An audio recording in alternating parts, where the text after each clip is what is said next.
Eu vou te falar, eu não acho que tela seja saudável para criança. Criança menor do que 3 anos, 4 anos, não tem nem que saber que celular existe.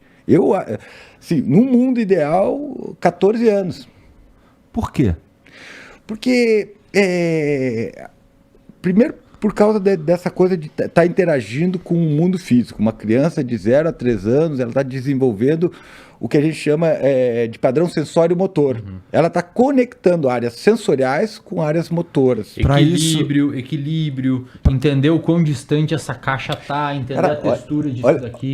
Olha só. E para isso é preciso não ficar vendo uma tela, a gente não está falando necessariamente de interações sociais. O que acontece, por exemplo, imagina você vendo um programa de televisão, você conversa com a tela? Não. Não. Então você pode até desenvolver uma boa capacidade de compreensão da linguagem, mas a parte de articulação, de formar frase, de certa forma se comunicar adequadamente, pode ficar um pouquinho...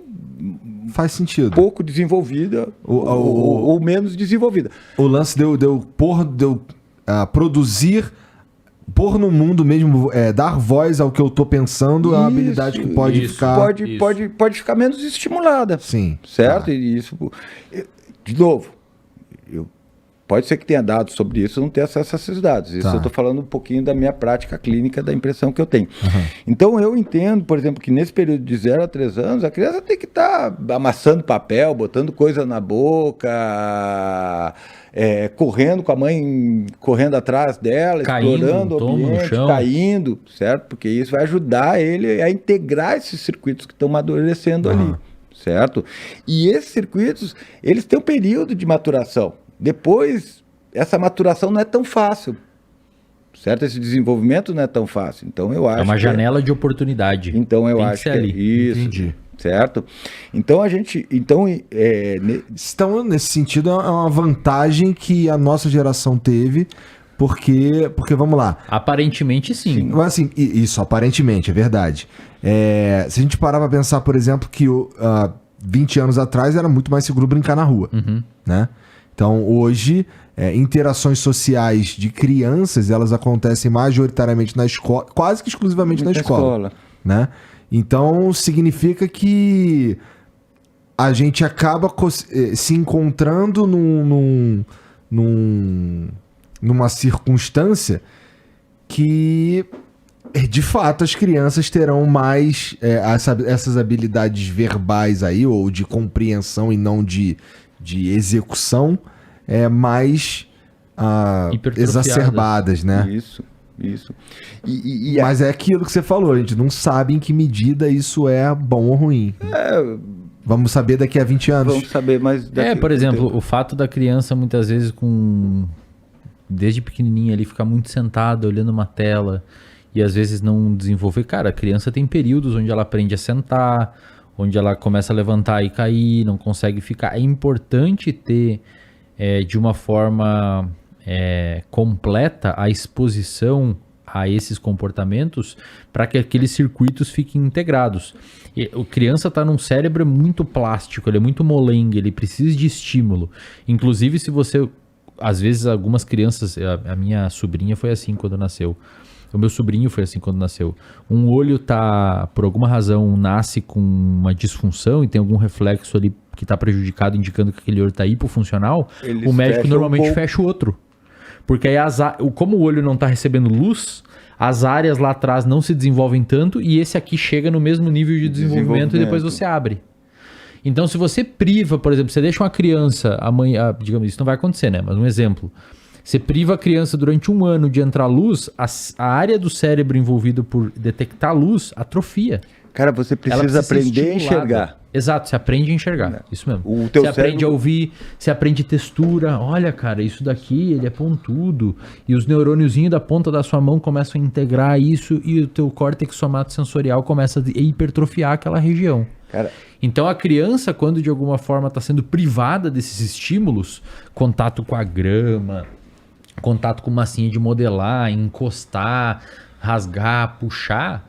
e tá ali parada, as regiões daquele cérebro, em teoria, não estão sendo estimuladas.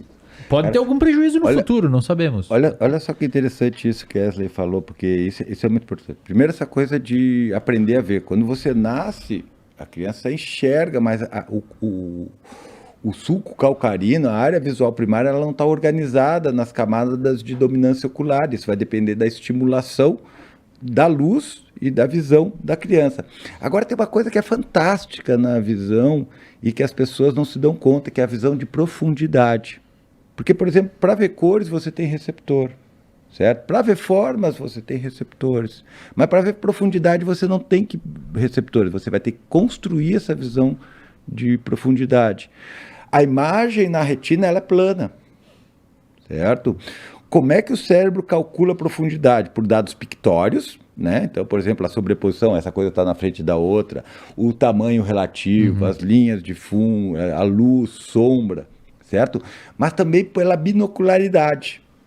Ou seja, o ponto onde a imagem encosta no olho esquerdo é diferente do ponto que ela encosta no olho direito. E o cérebro usa essa diferença para calcular a distância que as coisas estão da gente. Isso tem que ser aprendido. E a criança tem que conectar. E para ela aprender isso, ela precisa explorar o mundo. Ela precisa alcançar esse copo aqui para conseguir fazer a relação entre o que ela tá o que o cérebro está enxergando, a diferença desses pontos, e o copo. E além disso, depois que a criança pegou o copo, primeiro, para pegar o copo, ela tem que ter uma noção de onde o copo está em relação ao braço dela. E quando ela levantar o copo, automaticamente, no momento de fazer essa execução desse comportamento, o cérebro dela está entendendo quanto de força ela precisa emitir para conseguir fazer com que o copo venha até a altura que ela deseja. Porque se ela fizer assim, ela vai levantar demais o copo. Se ela fizer assim, ela não vai conseguir pegar o copo.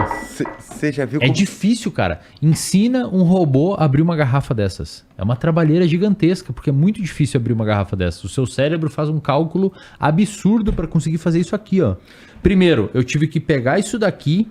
Segundo, e não esmagar. Exato, não esmagar. Terceiro, eu tive que localizar, apertar o suficiente e ao mesmo tempo travar essa mão para a roda, para ela não girar todo. É muita coisa, cara. E nisso o meu cérebro vai ativando alguns músculos e inibindo outros até eu conseguir levantar. Abrir isso. E ao abrir isso, tem que trazer ele até a minha boca. Eu não posso trazer aqui, não posso virar antes. É um cálculo absurdamente complexo. E a criança tem que aprender isso, cara. É tudo aprendido. Você não nasce sabendo. E a melhor forma que você tem de aprender é se expondo a essas coisas. Você já viu que criança adora jogar coisa no chão? Oh. Já viu que 6 meses de idade, bota uma criança da cadeirinha, bota alguma coisa, ela joga no chão. Você bota de novo, o que ela vai fazer? Joga no chão. Porque é divertido pra caramba. Bom, a minha filha, ela era um pouco mais sacana que isso. Ela gostava de brincar na vila que eu morava, e aí ela chegava na varandinha aqui assim, pegava a chupeta, jogava lá embaixo. Papai, caiu. Vamos ter que pegar, né? Legal pra caramba. Ela vê o negócio diminuindo, a distância, o tempo que leva. É um cálculo infinito, certo? Se você for botar esse cálculo, que nem ele falou, para um robô fazer, são muitas coisas. E eu diria mais, se você ensinar uma criança a abrir isso aqui, também é difícil. Você pode dar instrução para ela, ela não vai saber, ela vai ter que ficar tentando e fazendo, e devagarzinho ela vai modelando o comportamento. É só pensar, quanto tempo a gente demora para aprender a caminhar, velho? 1 ano e pouco para aprender a caminhar. É fácil caminhar, hoje é fácil, mas a gente levou 1 ano e pouco para aprender.